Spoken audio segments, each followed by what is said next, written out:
ಪ್ರಿಯ ವೀಕ್ಷಕರೇ ನಮಸ್ಕಾರ. ಇವತ್ತಿನ ಸಂಚಿಕೆ ಕೂಡ ಎಂದಿನಂತೆ ಮಹತ್ಕರವಾಗಿರೋ ಸಂಚಿಕೆ ಅಂತ ನನ್ನ ಅಭಿಪ್ರಾಯ. ಮಕ್ಕಳು ಅಂದರೆ ಪೋಷಕರಿಗೆ ಪಂಚಪ್ರಾಣ ವೀಕ್ಷಕರೇ. ಅದು ಇರಬೇಕಾಗಿದ್ದಿದ್ದೆ. ನೋಡಿ, ನಮ್ಮಲ್ಲಿ ಗಾದೆ ಇದೆ, ಹೆತ್ತವರಿಗೆ ಹೆಗಣ ಮುತ್ತು ಅಂತ. ಆ ರೀತಿಯಲ್ಲಿ ಹೇಳ್ತಾರಲ್ಲ. ನೋಡಿ ವೀಕ್ಷಕರೇ, ಒಂದು ನನ್ನ ಅನುಭವದ ಬಗ್ಗೆ ಮಾತಾಡ್ತಾ ಇದ್ದೀನಿ, ಇನ್ನೊಂದು ಬಹಳ ಕೇಸಸ್ ಬರ್ತಾ ಇರ್ತಲ್ಲ ಅದ್ರ ಬಗ್ಗೆ ಮಾತಾಡ್ತಾ ಇದ್ದೀನಿ. ಮಕ್ಕಳು ಬೆಳೀತಾ ಬೆಳೀತಾ ಪೋಷಕರಿಗೆ ಸಿಕ್ಕಾಪಟ್ಟೆ ಆನಂದ ಆಗ್ತಾ ಇರುತ್ತೆ. ಪುಟ್ಟ ಹೆಜ್ಜೆ ಇಟ್ಕೊಂಡು ಓಡಾಡೋದು, ಮುದ್ದಾಗಿ ಮಾತಾಡೋದು, ಇದೆಲ್ಲ ಪರಮಾನಂದ ಕೊಡುತ್ತೆ. ಇನ್ನು ಪ್ರೀ ನರ್ಸರಿ ಸ್ಕೂಲ್ಗೆ ಅಂತ ಸೇರಿಸ್ತಾರೆ ನೋಡಿ. ಈಗೆಲ್ಲ 3 ವರ್ಷ 2.5 ವರ್ಷಕ್ಕೆಲ್ಲ ಸೇರ್ಸೋಕ್ಕೆ ಶುರು ಮಾಡಿಬಿಟ್ಟಿದ್ದಾರೆ. ಸೇರಿಸಿದ ಮೇಲೆ ಅಂದರೆ 3 ವರ್ಷ ಅಥವಾ 4 ವರ್ಷದ ಮಕ್ಕಳನ್ನು ಯಾವುದೋ ಆ ಮಗು ಮನೆಗೆ ಬಂದಮೇಲೆ ಸ್ಕೂಲಲ್ಲಿ ಕಲ್ತಿರೋಂಥ ಪೊಯಮ್ ಹೇಳುತ್ತೆ, ಅಮ್ಮ ನೀನು ಕಳಿತಿದ್ದೀನಿ ಅಂತ. ಆಮೇಲೆ ಯಾವುದೋ ಒಂದು ಪಾಠದ ಬಗ್ಗೆ ಬಹಳ ಇಂಟ್ರೆಸ್ಟ್ ತೋರಿಸೋದು, ಈ ರೀತಿಯಲ್ಲಿ ಮಾಡುತ್ತೆ. ಇದು ಕೂಡ ಪೋಷಕರಿಗೆ ಏನೋ ಒಂದು ಆನಂದ ಕೊಡುತ್ತೆ. ಆವಾಗ ಅಂದ್ಕೊಳ್ತಾರೆ ಈ ಮಗುವಿಗೆ ಸರಸ್ವತಿ ಕೃಪಾ ಕಟಾಕ್ಷಿ ಇದೆ ಅಂತ. ಅದು ಇದೆಯಲ್ಲೋ ಆಮೇಲೆ ಗೊತ್ತಾಗುತ್ತೆ, ಅದು ಬೇರೆ ವಿಷಯ. ಎಷ್ಟೋ ಪೋಷಕರು ನಾನು ಖುದ್ದಾಗಿ ನೋಡಿರೋದು, ಬೇರೆಯವರಿಗೆ ಏನಾಗುತ್ತೆ ಅಂದರೆ ಅಂದರೆ ಸಂಬಂಧಿಕರಿಗೆ ಅಥವಾ ಸ್ನೇಹಿತರಿಗೆ ಈ ಮಕ್ಕಳ ಬಗ್ಗೆ ಅವ್ರ ಹತ್ರ ಜಂಬ ಕುಚ್ಕೊಳ್ತಾರೆ. ಅದೊಂಥರ ಬಂದ್ಬಿಟ್ಟಿದೆ ರಕ್ತದಲ್ಲೇ ಕೆಲವರಿಗೆ. ನೋಡಿ, ನಮ್ಮ ಪಾಪು, ನಮ್ಮ ಚಿನ್ನು ಎಷ್ಟು ಬುದ್ಧಿವಂತೆ, ಸ್ಕೂಲಲ್ಲಿ ಹೇಳ್ಕೊಟ್ಟಿದ್ದೆಲ್ಲ ಅವತ್ತೇ ಕಲ್ತ್ಬಿಡುತ್ತೆ, ನೋಡೋಕ್ಕೂ ಅಷ್ಟೇ ಎಷ್ಟು ಮುದ್ದಾಗಿದೆ, ಯಾವ ಫಿಲಮ್ ಆ್ಯಕ್ಟ್ರಿಗೂ ಕಮ್ಮಿ ಇಲ್ಲ ಅಂತ ಹಿಂಗೆಲ್ಲ ಶುರು ಮಾಡ್ಕೊಳ್ತಾರೆ. SSLC PUC ಇದೆಲ್ಲ ಪಾಸ್ ಆಗೋವರೆಗೂ ಯಶಸ್ಸು ಮೇಲೆ ಯಶಸ್ಸು ಬರ್ತಾ ಇರುತ್ತೆ. ದುರಾದೃಷ್ಟವಶಾತ್ ಕೆಟ್ಟ ಸಹವಾಸದಿಂದನೋ ಅಥವಾ ಈಗ ನಮಗೊಂದು ದೊಡ್ಡ ಶಾಪ ಹೊಡೆದಿ ನೋಡಿ, ಯೂಟ್ಯೂಬ್ ಅಂತ. ಆ ಯೂಟ್ಯೂಬಲ್ಲಿ ನೋಡಬಾರ್ದನ್ನು ನೋಡಿಬಿಟ್ಟು ಅಥವಾ ಪೂರ್ವಜನ್ಮದ ಕರ್ಮವೋ ಇಂಥ ಮಗು ಗಂಡಾಗಲಿ ಹೆಣ್ಣಾಗಲಿ ಅನಿರೀಕ್ಷಿತವಾಗಿ ಮಂದ ಆಗುತ್ತೆ, ಅಂದರೆ ಡಲ್ನೆಸ್ ಅಂತ ಶುರು ಆಗುತ್ತೆ. ಸರಿಯಾಗಿ ಊಟ ಮಾಡೋದಿಲ್ಲ, ಆಮೇಲೆ ಸರಿಯಾದ ಟೈಮಿಗೆ ಮಲಗೋದಿಲ್ಲ, ಯಾವಾಗಲೂ ಮಲಗೋದು, ಯಾವಾಗಲೂ ಇಡೋದು. ಊಟ ಮಾಡೋದಿಲ್ಲ ಅಂದರೆ ಮನೆಯಲ್ಲಿ, ಆದರೆ ಹೊರಗಡೆ ಊಟ ಎಂಥ ಜಂಕ್ ಫುಡ್ ಆದರೂ ಸರಿ ಚಪ್ಪರ್ಸ್ಕೊಂಡು ತಿನ್ನುತ್ತೆ. ಈಗೆಲ್ಲ ಇದೆಯಲ್ಲ, ಫೋನ್ ಮಾಡಿದ ತಕ್ಷಣ ಆರ್ಡ್ರು ಕೊಟ್ಟರೆ ಟಕ್ಕಂತ ಮನೆಗೆ ಕಳಿಸ್ಬಿಡ್ತಾರೆ ನೋಡಿ. ಸೊ ಅದೆಲ್ಲ ಶುರು ಆಗಿಬಿಟ್ಟಿದೆ ಇವಾಗ. ಈ ಆಹಾರದಿಂದನೂ ಮನಸ್ಸು ದೇಹ ಎರಡೂ ಕೆಡ್ತಾ ಇರುತ್ತೆ. ಹಾಗೆಯೇ ದಿನನಿತ್ಯದ ವರ್ತನೆಯಲ್ಲೂ ಕೂಡ ದೊಡ್ಡ ಬದಲಾವಣೆ ಉಂಟಾಗುತ್ತೆ. ಅಪ್ಪ ಅಮ್ಮನ ಮೇಲೆ ಗೌರವ ತಗ್ಗುತ್ತೆ, ದರ್ಪ ಮಾಡೋದು, ಏಕವಚನದಲ್ಲೇ ಅಪ್ಪನ ಅಮ್ಮನ್ನ ಬೈಯೋದು, ಬಾಯಿಗೆ ಬಂದಾಗ ಬೈಯೋದು, ಕೆಟ್ಟದಾಗಿ ಮಾತಾಡೋದು, ಇನ್ನೂ ಯಾವ್ಯಾವ ರೀತಿಯಲ್ಲೋ ಹಿಂಸೆ ಕೊಡೋದು, ಇದೆಲ್ಲ ಶುರು ಆಗುತ್ತೆ. ಒಂದೆರಡು ಉದಾಹರಣೆ ಹೇಳೋಕ್ಕೆ ಇಷ್ಟಪಡ್ತೀನಿ. ಯಾಕಂದರೆ ನನ್ನ ಕಚೇರಿಗೆ ಎಲ್ಲ ಥರ ಜನನೂ ಬರ್ತಾ ಇರ್ತಾರೆ. ಆರೋಗ್ಯಕ್ಕೆ ಸಂಬಂಧಪಟ್ಟಿದ್ದು, ಮನಸ್ಸಿಗೆ ಶಾಂತಿ ಇಲ್ಲದೆ ಇರೋರು, ಜಗಳ ಆಡೋಂಥ ದಂಪತಿಗಳು ಎಲ್ಲ ಬರ್ತಾ ಇರ್ತಾರೆ. ಇದು ಸಾಕ್ಷಾತ್ ನನ್ನ ಕಚೇರಿಯಲ್ಲೇ ನನ್ನ ಕ್ಲೈಂಟ್ಗೆ ಸಂಬಂಧಪಟ್ಟಿದ್ದು. ಕೆಲವು ವರ್ಷಗಳ ಹಿಂದೆ ಒಂದು ದಂಪತಿಗಳು ಬಂದಿದ್ದರು. ಒಂದು 50 ಆಸ್ಪಾಸ್ ಇರ್ಬೋದು ವಯಸ್ಸು. ಆಮೇಲೆ ಅವರು ಬಂದು ಕೂತ್ಕೊಂಡ್ರು, ಕನ್ಸಲ್ಟೇಷನ್ ಶುರು ಆಯಿತು. ಅಷ್ಟರಲ್ಲಿ ಏನಾಯಿತು ಅಂದರೆ, ಆ ಗಂಡ ಬಂದ್ಬಿಟ್ಟು ಒಂದು ದಪ್ಪಕ್ಕಿರೋ ಬಟ್ಟೆನ ಈ ಬಲಗಡೆ ಇಲ್ಲಿ ಜಾಸ್ ಅಂತ ಹೇಳ್ತೀವಲ್ಲ, ಇಲ್ಲಿ ದವಡೆ ಇಲ್ಲಿ ಇಟ್ಕೊಂಡಿದ್ರು. ಹೀಗೆ ನಾನೇನೋ ಇಟ್ಕೊಂಡಿದ್ದಾರೆ ಅಂತ ಅಂದ್ಕೊಂಡೆ. ಅದ್ರ ಜೊತೆಗೆ ಅವ್ರ ಪತ್ನಿ ಕೂತಿರಲಿಲ್ಲ, ಅವರು ಈ ಕತ್ತ ಹತ್ರ ಹಿಂಗೆ ಅವರೊಂದು ಟವಲಿಂಗ್ ಇಟ್ಕೊಂಡಿದ್ರು. 50 ಆಸ್ಪಾಸಲ್ಲಿರೋರು. ಆನಂತರ ಏನಾಯಿತು ಅಂದರೆ, ಕಣ್ಣಲ್ಲಿ ನೀರು ಇಟ್ಕೊಂಡಿದ್ರು. ಸುಮ್ಮನೆ ಕಣ್ಣಲ್ಲಿ ನೀರು ಮಾತಾಡೋಕ್ಕೂ ಶುರು ಮಾಡಲಿಲ್ಲ. ನಾನೇನಾದರೂ ಮಾತಾಡೋದು ಸರಿಯಾಗಿ ಉತ್ತರ ಕೊಡ್ತಾ ಇರಲಿಲ್ಲ. ಒಂದು 10 ನಿಮಿಷ ಹಾಗೆ ಹೋಯಿತು. ಆಮೇಲೆ ಕೇಳಿದೆ, ಫಸ್ಟು ಒಂದು ಪಾಯಿಂಟ್ ಹೇಳಿ, ಯಾತಕ್ಕೆ ಬಟ್ಟೆನ ನಿಮ್ಮ ದೌಡೆ ಮೇಲೆ ಹಿಂಗೆ ಇಟ್ಕೊಂಡಿದ್ದೀರಾ ಅಂತಂದೆ. ಏನಾದರೂ ಡೆಂಟಲ್ ಪ್ರಾಬ್ಲಮ್ ಇದೆಯಾ ನಿಮಗೆ ಅಂತ. ಆಮೇಲೆ ನೀವು ಯಾಕಮ್ಮ ಇಲ್ಲಿ ಕತ್ತ ಮೇಲೆ ಬಟ್ಟೆ ಇಟ್ಕೊಂಡಿದ್ದೀರಾ ಅಂತ ಕೇಳಿದೆ. ಅದಕ್ಕೆ ಅವ್ರು ಹೇಳಿದ್ರು, ನಮಗೆ ಸ್ವಲ್ಪ ಪ್ರಾಬ್ಲಮ್ ಆಗಿದೆ, ನಮಗೆ ಒಂದು 24 ವಯಸ್ಸದ ಮಗ ಇದ್ದಾನೆ. ಇವನು 3 ವರ್ಷಗಳಿಂದ ವಿಚಿತ್ರವಾಗಿ ಆಡೋಕ್ಕೆ ಶುರು ಮಾಡಿದ್ದಾನೆ. ರಾತ್ರಿ ಸರಿಯಾಗಿ ನಿದ್ದೆ ಮಾಡೋದಿಲ್ಲ, ನಿದ್ದೆ ಇಲ್ಲದೆ ಬೆಳಗ್ಗೆ ಎಲ್ಲರ ಮೇಲೆ ರೇಗಾಡೋದು, ಎಲ್ಲರ ಮೇಲೆ ನಾವು ಇರೋದೇ 3 ಜನ ರೇಗಾಡೋದು. ಆಮೇಲೆ ಯಾವುದಾದ್ರೂ ಊಟ ಕೊಟ್ಟರೆ ಏನಾದರೂ ಕಂಪ್ಲೇಂಟ್ ಮಾಡ್ತಾ ಇರೋದು, ಆಮೇಲೆ ಕೆಟ್ಟದಾಗಿ ಮಾತಾಡೋದು, ಆಮೇಲೆ ಇದ್ದಿದ್ದ ಕೆಲಸನೂ ಬಿಟ್ಬಿಟ್ಟ ಅವನು. ಆಮೇಲೆ ಫ್ರೆಂಡ್ಸ್ ಜೊತೆಯಲ್ಲಿ ಯಾವಾಗಲೂ ಸುತ್ತಾ ಇರ್ತಾನೆ, ಯಾವಾಗಲೂ ಹೋಗ್ತಾನೆ, ಮಧ್ಯರಾತ್ರಿ ಬರ್ತಾನೆ.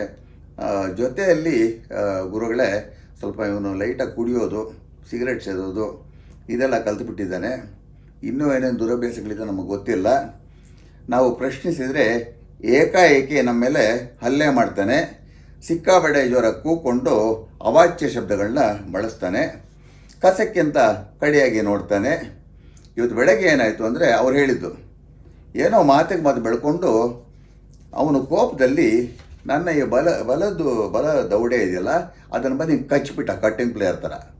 ಇಷ್ಟು ಹರಿದೋಗ್ಬಿಡ್ತು, ಇದು ನೇತಾಡ್ತಾ ಇದೆ ಇವಾಗ. ಸೊ ಅದಕ್ಕೆ ನಾನು ಬಟ್ಟೆ ಇಟ್ಕೊಂಡಿದ್ದೀನಿ. ನಮ್ಮ ಶ್ರೀಮತಿಯವರು ಅವನು ತಡಿಯೋಕ್ಕೆ ಬಂದಾಗ ಅವನು ಒಂದು ಸಣ್ಣ ಚಾಕು ತೊಗೊಂಡು ಅವ್ರ ಕತ್ತಿಗೆ ಅಂದ್ಬಿಟ್ಟ. ಅದಕ್ಕೆ ಅವ್ರು ಇಲ್ಲಿ ಬಟ್ಟೆ ಇಟ್ಕೊಂಡಿದ್ದಾರೆ ಅಂತ ಸ್ವಲ್ಪ ಹಿಂಗೆ ತೆಗೆದು ತೋರಿಸಿದ್ರೆ ಇಲ್ಲಿ ಫುಲ್ ಓಪನ್ ಆಗಿಬಿಟ್ಟಿತ್ತು. ನನಗೆ ಒಂಥರ ಮೈಯೆಲ್ಲ ಜುಮ್ ಅಂದ್ಬಿಡ್ತು, ನನಗೊಂಥರ ಕನ್ಫ್ಯೂಷನ್ ಆಗೋಯ್ತು. ನಾನು ಹೇಳಿದೆ ಅದೆಲ್ಲ ಸರಿ, ಇವಾಗ ನೀವು ಯಾಕೆ ನನ್ನ ಹತ್ರ ಬಂದಿದ್ದೀರಾ ಅಂತಂದು. ಅದಕ್ಕೆ ಆಮೇಲೆ ನಿಮ್ಮ ಸಲಹೆ ಬೇಕು, ಅದಕ್ಕೆ ಬಂದಿದ್ದೀವಿ ಗುರುಗಳೇ ಅಂತಂದರು. ನಾನು ಹೇಳಿದೆ ನಿಮಗೆ ಸ್ವಲ್ಪ ಕಾಮನ್ ಸೆನ್ಸ್ ಅಂತ ಇರಬೇಕು. ಅಷ್ಟೊಂದೆಲ್ಲ ದೌಡೆ ಕಚ್ಚಿಸ್ಕೊಂಡ್ಬಿಟ್ಟು ರಕ್ತ ಎಲ್ಲ ಬರ್ತಾಯಿದ್ರೆ ನೇರ ಫಸ್ಟ್ ಆಸ್ಪತ್ರೆಗೆ ಹೋಗಿ ನೀವು ಡಾಕ್ಟರ್ ಬಿಟ್ಟು ಬ್ಯಾಂಡೇಜ್ ಗಿಂಡೇಜ್ ಹಾಕ್ಸ್ಕೊಂಡು ಟ್ರೀಟ್ಮೆಂಟ್ ತೊಗೊಂಡು ಅದೇನು ಹೇಳ್ತಾರೆ ಮಾಡಬೇಕು, ಆಮೇಲೆ ಎಲ್ಲಿ ಬರಬೇಕು, ನಿಮ್ಗೆ ಯಾಕೆ ಕಾಮನ್ ಸೆನ್ಸ್ ಇಲ್ವಾ ಅಂತ ಕೇಳಿದೆ ನಾನು. ಯಾಕಂದ್ರೆ ನನಗೂ ಒಂಥರ ಬೇಸರ ಆಯಿತು, ನಮಗೆ ಇಷ್ಟು ಬುದ್ಧಿ ಇಲ್ಲದೆ ಬರ್ತಾರಲ್ಲ ಅಂತ. ಆಮೇಲೆ ಹೇಳಿದೆ ಫಸ್ಟ್ ನೀವು ಡಾಕ್ಟರ್ ಹತ್ರ ಹೋಗ್ಬಿಟ್ಟು ಆಮೇಲೆ ನೀವು ಇನ್ನೊಂದಿನ ಅಪಾಯಿಂಟ್ಮೆಂಟ್ ಕೊಡ್ತೀನಿ, ನೀವು ಬನ್ನಿ ಅಂತಂದೆ. ಆಮೇಲೆ ಎದ್ದು ಹೋಗ್ಬಿಟ್ರು. ಇನ್ನೊಂದಿನ ಅಪಾಯಿಂಟ್ಮೆಂಟ್ ಆಗಿದೆ, ಅದು ಬೇರೆ ವಿಷಯ ಬಿಡಿ. ಇವಾಗ ಈ ರೀತಿ ಆದಾಗ ಪೋಷಕರಿಗೆ ಏನಾಗಬೇಕು, ಇವನು 24 ವಯಸ್ಸಲ್ಲಿ ಹಿಂಗೆ ಶುರು ಆಗಿದ್ದಾನೆ, ಬಟ್ ಅವನು 12-13 ವರ್ಷದವರೆಗೂ ಭಾಳ ಓವರಾಗಿ ಬುದ್ಧಿವಂತ ಆಗಿದ್ದ. ಅಲ್ಲಿಂದ 13 ವರ್ಷದಿಂದ 23ನೇ ವರ್ಷದವರೆಗೂ ತಕ್ಕ ಮಟ್ಟಕ್ಕೆ ಬುದ್ಧಿವಂತ ಆಗಿದ್ದ. ಅದನ್ನು PUC ಮಾಡ್ಕೊಂಡು ಅದು ಮಾಡಿದೆ, ಏನೋ ಮಾಡ್ದೆ. ಆಮೇಲೆ ಯಾವುದೋ ಒಂದು ಕೆಲಸಕ್ಕೆ ಸೇರಿಕೊಂಡಿದ್ದೆ, ಎಲ್ಲ ಆಯಿತು. ಅದೇನೋ ದಿಢೀರ್ ಅಂತ ಅನಿರೀಕ್ಷಿತವಾಗಿ 24 ವಯಸ್ಸು ಅವನು ಹುಟ್ಟುಹಬ್ಬ ಆಯ್ತು ನೋಡಿ. ಅದಕ್ಕೆ ಒಂದು 2 ದಿವಸದ ಮುಂಚೆ ಅವನ ಫ್ರೆಂಡ್ಸ್ಗೆಲ್ಲ ಅವನೇನೋ ಪಾರ್ಟಿ ಕೊಡ್ತೀನಿ ಅಂತ ಕೊಟ್ಬಿಟ್ಟು ಅಲ್ಲೇನು ಎಡ್ವರ್ಟ್ ಆಯಿತು, ಈ ರೀತಿ ಆಗಿಬಿಟ್ಟಿದೆ. ಅದಕ್ಕೆ ಈ ರೀತಿ ಎಲ್ಲ ಆಗುತ್ತೆ ವೀಕ್ಷಕರೇ. ಇದು ಭಾಳ ಅಮಾನವೀಯ ಅಂತ ನನಗನ್ಸುತ್ತೆ. ಇದೇ ರೀತಿ ಒಬ್ಬ ತಾಯಿಯ ಬಂದಿದ್ದರು. ಅವರು ಆಸ್ಪಾಸಲ್ಲಿ 50-55 ವಯಸ್ಸಿರ್ಬೋದು. ಮಗನ ಜಾತಕ ತಂದಿದ್ದರು. ಅವರು ಗುರುಗಳೇ ನನ್ನ ಮಗಂದು ಜಾತಕ ಇದು, ಅವನಿಗೆ 28 ವಯಸ್ಸು, ನನಗೊಂದು ಪ್ರಶ್ನೆ ಇದೆ ಅವನ ಮೇಲೆ ಅಂತ. ನೋಡಿ ವೀಕ್ಷಕ, ಸಾಧಾರಣವಾಗಿ 27-28 ವಯಸ್ಸು ಮಗನ ಜಾತಕ ಇರುತ್ತಂದಾಗ ನಾವೇನು ಅಂದ್ಕೊಳ್ತೀವಿ ಅಂದರೆ, ಅಫ್ಕೋರ್ಸ್ ಇನ್ನೂ ಜಾತಕ ನೋಡಿರಲಿಲ್ಲ, ಅವನ ಮದುವೆ ಬಗ್ಗೆನೋ ಅಥವಾ ಅವ್ನು ಫಾರಿನ್ಗೆ ಏನು ಹೋಗೋದ ಬಗ್ಗೆ ಏನೋ ಕೇಳ್ಬೋದೇನೋ ಅಂತ. ಅದಕ್ಕೆ ನಾನು ಏನಮ್ಮ ನಿಮ್ಮ ಪ್ರಶ್ನೆ ಅಂದರೆ, ಒಂದೇ ಒಂದು ಪ್ರಶ್ನೆ ಇದೆ ಗುರುಗಳೇ, ಅದು ಹೇಳಿದ್ರೆ ಹೊರಟೋಗ್ತೀನಿ ಅಂತಂದು. ಏನು ನಿಮ್ಮ ಪ್ರಶ್ನೆ ಹೇಳಿ ಅಂತಂದೆ. ಅದಕ್ಕೆ ಅವ್ರು ಹೇಳಿದ್ರು, ಗುರುಗಳೇ ಇವನು ಯಾವಾಗ ಸಾಯ್ತಾನೆ ಅಂತ ಹೇಳಿ. ಏನಮ್ಮ ಇಂಥ ಪ್ರಶ್ನೆ ಕೇಳ್ತಾ ಇದ್ದೀರಾ ನೀವು ಅಂದರೆ, ಆವಾಗ ಹೇಳ್ಕೊಂಡ್ರು ಇವನು 3 ವರ್ಷದಿಂದ ಕೆಲಸ ಬಿಟ್ಟರೆ ಒಳ್ಳೆ ಸಾಫ್ಟ್ವೇರ್ ಕಂಪ್ನಿಲಿ ಕೆಲಸ ಮಾಡ್ತಾಯಿದ್ದ, US ಅಲ್ಲಿದ್ದ. ಅಲ್ಲೇನೋ ಸಿಕ್ಕಾಕೊಂಡ್ಬಿಟ್ಟು ಅದು ಇದು ಡ್ರಗ್ಸು ಗಿಕ್ಸು ಅಂತ ತೊಗೊಂಡು ಸಿಕ್ಕಾಕೊಂಡ್ಬಿಟ್ಟು ತಗಲಾಕೊಂಡ್ಬಿಟ್ಟು ಅವನ್ನ ಡಿಪೋರ್ಟ್ ಮಾಡಿಬಿಟ್ರು. ಈಗಲೂ ಇನ್ಮೇಲೆ 1-2 ಕೇಸ್ ಇದೆ. ಈಗಲೂ ಕುಡಿತಾ ಇರ್ತಾನೆ, ಸಿಗರೇಟ್ ಸೇರ್ತಾ ಇರ್ತಾನೆ, ಮಾಡಬಾರ್ದು ಮಾಡ್ತಾ ಇರ್ತಾನೆ, ಕಂಡು ಫ್ರೆಂಡ್ಸನ್ನ ಮನೆಗೆ ಕರ್ಕೊಂಬರ್ತಾನೆ, ರೇಸ್ಗೆ ಹೋಗ್ತಾನೆ, ಜೂಜ್ಗೆ ಹೋಗ್ತಾನೆ, ಇನ್ನೂ ಏನೇನೋ ಹೇಳಿದ್ರು ವೀಕ್ಷಕರೇ. ಆ ಲಿಸ್ಟ್ ಕೊಡ್ತಾ ಇದ್ದರೆ ಹನುಮಂತನ ಬಾಲ ಥರ ಬೆಳೆದು ಬಿಡುತ್ತದು. ಅದಕ್ಕೆ ಇವನು ಯಾವಾಗ ಸಾಯ್ತಾನೆ ಅಂತ ಕೇಳ್ತಾ ಇದ್ದೀನಿ ಅಂತಂದು. ಈಗ ಇಂಥ ಪ್ರಶ್ನೆ ಕೇಳಿದಾಗ ನಾನು ಏನು ಮಾಡಬೇಕು ವೀಕ್ಷಕರೇ? ಅದಕ್ಕೆ ಆಮೇಲೆ ಹೇಳ್ತೇನಮ್ಮ ನೋಡಿಬಿಟ್ಟು ಅಂತ ಹೇಳ್ಬಿಟ್ಟು ನಾನು ಅಂಥ ಪ್ರಶ್ನೆಗಳಿಗೆ ಡೈರೆಕ್ಟಾಗಿ ಉತ್ತರ ಕೊಡೋಕ್ಕೆ ಹೋಗೋದಿಲ್ಲ ವೀಕ್ಷಕರೇ. ಅವನು ಮಾಡ್ತಾ ಇರೋ ಅವ್ಯವಸ್ಥೆಗೆ ಏನಾದರೂ ಪರಿಹಾರಗಳಿದೆ ಅಂತ ನಾನು ಮಾಡಬೇಕು. ಅಂದರೆ ಈ ರೀತಿಯ ಮಕ್ಕಳಿಂದ ಪೋಷಕರಿಗೆ ಎಷ್ಟೆಲ್ಲ ಅನಾಹುತಗಳಾಗುತ್ತೆ ಅಂತ ಹೇಳೋದಕ್ಕೆ ಈ 2 ನಿದರ್ಶನಗಳನ್ನ ನಾನು ನಿಮಗೆ ತಿಳಿಸಿದ್ದೀನಿ. ಆನಂತರ ಅವ್ರ ತಾಯಿ ಇನ್ನೊಂದು ಕಂಪ್ಲೇಂಟ್ ಹೇಳಿದ್ರು, ಜೊತೆಯಲ್ಲಿ ಒಂದು ಕುಡಿಯೋದಕ್ಕೆ ದುಡ್ಡಿಲ್ಲ ಅಂದ್ಬಿಟ್ಟು ಮನೆಯಲ್ಲಿ ಅವ್ರ ಅಪ್ಪ ದುಡ್ಡಿಟ್ಟಿರ್ತಾರೆ, ಅವರು ಚಿಕ್ಕಪೇಟೆಯಲ್ಲಿ ಅವರು ಎಲೆಕ್ಟ್ರಿಕಲ್ ಕಾಂಟ್ರಾಕ್ಟ್ರು ಸ್ವಲ್ಪ ದುಡ್ಡಿಟ್ಟಿರ್ತಾರೆ, ಆ ದುಡ್ಡು ಕದಿಯೋದವನು. ಆಮೇಲೆ ಇನ್ನೊಂದು ನನ್ನ ಒಡವೆ ಎಲ್ಲ ಕತ್ಕೊಂಡು ಹೊರಟಾಗ್ತಾನೆ. ಕೇಳಿದಾಗ ಅವನು ಚಾಕು ತಗೊಂಡು ತೋರಿಸೋದು, ಬಾಯಿಗೆ ಬಂದಾಗ ಬೈಯೋದು, ಏನನ್ನು ಹುಚ್ಚು ಜಗಾಡ್ತಾನೆ. ಅದಕ್ಕೆ ಗುರುಗಳೇ ಪ್ರಶ್ನೆ ಕೇಳಿದ್ನು. ದುರಾದೃಷ್ಟವಶಾತ್ ಈ ರೀತಿ ಕೆಲವು ಒಳ್ಳೆಯ ಮಕ್ಕಳ ವರ್ತನೆಯಲ್ಲಿ ಅನಿರೀಕ್ಷಿತವಾಗಿ ಬದಲಾವಣೆ ಆಗುತ್ತೆ ವೀಕ್ಷಕರೇ. ಆಗೆಷ್ಟು ಶಾಕ್ ಆಗುತ್ತೆ ಪೇರೆಂಟ್ಸ್ಗೆ. ಮಕ್ಕಳಾಗುತ್ತೆ, ಆದರೆ ಕೆಲವು ತಾಯಿ ತಂದೆಗಳು ಅಷ್ಟು ಅದೃಷ್ಟ ಮಾಡಿರಲ್ಲ. ಯಾಕೆಂದರೆ ಆ ಮಕ್ಕಳನ್ನು ಎಷ್ಟೋ ಪ್ರೀತಿಯಿಂದ ಬೆಳೆಸಿರ್ತಾರೆ, ಏನೇನೋ ಆಸೆಗಳು ಇಟ್ಕೊಂಡಿರ್ತಾರೆ.